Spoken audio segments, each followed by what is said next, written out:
कि एक गांव में एक आचार्य जी रहते थे, उनकी बड़ी खूबसूरत बेटी थी और उनके 3 शिष्य थे और तीनों उस लड़की को बहुत प्यार करते थे। बाप और बेटी दोनों बड़े कंफ्यूज थे कि विवाह किससे किया जाए, कि अब लड़की को किससे विवाह करना चाहिए। अगर तेरे मन में उत्तर आ रहा है और तू जवाब नहीं देगा तो तेरे सर के टुकड़े टुकड़े हो जाएंगे।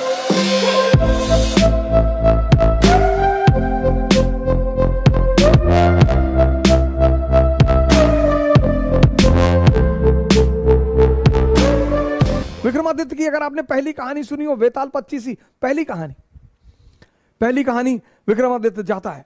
सोचिए क्या शिक्षा देने का तरीका था हमारे देश में, कहानी सुनाकर संदेश देना। विक्रमादित्य जाते हैं, बरगद के पेड़ पर एक लाश को उतारते हैं, अपने कंधे पर रखते हैं, तो लाश उन्हें कहानी सुनाना शुरू करती है।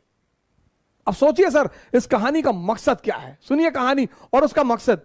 लाश उन्हें कहानी सुनाना शुरू करती है कि एक आचार्य थे, उनकी बड़ी खूबसूरत सी बेटी थी। आचार्य के 3 शिष्य थे। अब देखिए क्या तरीका था पढ़ाने का, संदेश देने का। तो लाश ने विक्रमादित्य को कहानी सुनानी शुरू की कि एक गांव में एक आचार्य जी रहते थे, उनकी बड़ी खूबसूरत बेटी थी और उनके 3 शिष्य थे और तीनों उस लड़की को बहुत प्यार करते थे और तीनों बड़े योग्य थे।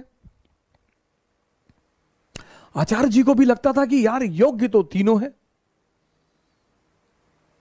लड़की को भी लगता था कि योग्य तो तीनों है, तो शादी किससे करूं? बाप और बेटी दोनों बड़े कंफ्यूज थे कि विवाह किससे किया जाए। और जब लड़की यह सुनिश्चित नहीं कर पाई कि विवाह किससे किया जाए, तो एक दिन लड़की ने आत्महत्या कर लिया। अब जब लड़की ने आत्महत्या कर लिया, तीनों बड़े निराश हुए, गए, उसका दाह संस्कार किया। तो एक शिष्य तो तुरंत सन्यासी बन गया, वहीं धूनी लगा ली उसने उसकी कब्र के पास कि बस अब जीवन में कुछ करना ही नहीं, जिसको मैं प्रेम करता था वो बचा ही नहीं, तो अब जीवन में कोई सार नहीं, अब सिर्फ तपस्या करनी है और तपस्या करके ही जीवन को त्याग देना है। दूसरा फकीर बन गया, घूमने लगा देश विदेश में। उसे पता था कि हिंदुस्तान में कुछ संत हैं जो फिर से जीवित करने का मंत्र जानते हैं। लगा वो उन संतों को खोजने जो फिर से जीवित करने का मंत्र जानते थे।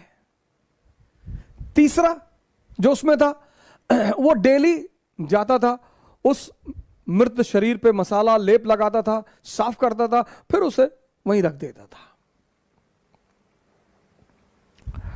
अब ये सिलसिला कुछ वर्षों तक चला, 2-4 वर्षों तक चला। तो वो जो घूम रहा था चारों तरफ, फकीर बन गया था, मंत्र की तलाश कर रहा था, पुनर्जीवन देने के मंत्र का जो तलाश कर रहा था, उसे एक दिन कुछ महात्मा लोग मिल गए, वो उस मंत्र को जानते थे। उसने उनकी सेवा की, उन्होंने उसे वो मंत्र सिखा दिया।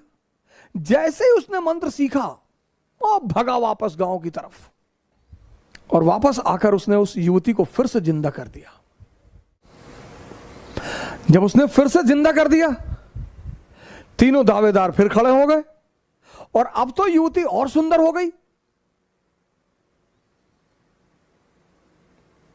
तब उस वेताल ने विक्रम से पूछा कि विक्रम बता कि अब लड़की को किससे विवाह करना चाहिए। अगर तेरे मन में उत्तर आ रहा है और तू जवाब नहीं देगा तो तेरे सर के टुकड़े टुकड़े हो जाएंगे, और अगर तूने जवाब दिया तो मैं तुझे छोड़कर चला जाऊंगा।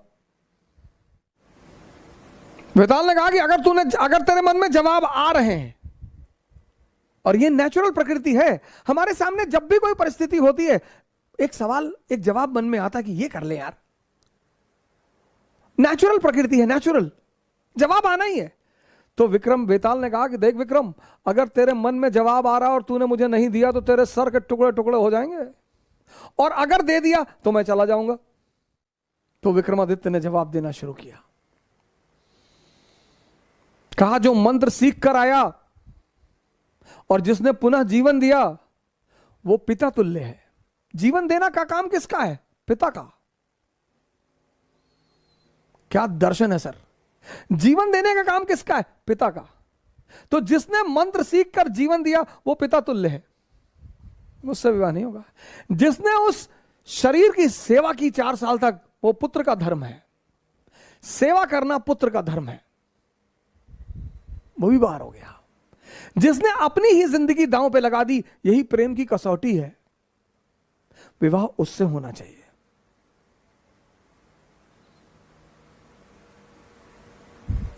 यह था शिक्षा देने का तरीका। और जैसे ही विक्रमादित्य ने जवाब दिया, वेताल उड़ चला कि तूने बोल दिया विक्रम। यानी अब सुनिए, इस कहानी का दूसरा उद्देश्य क्या है? मौन। परम की जो प्राप्ति होगी वो मौन में होगी।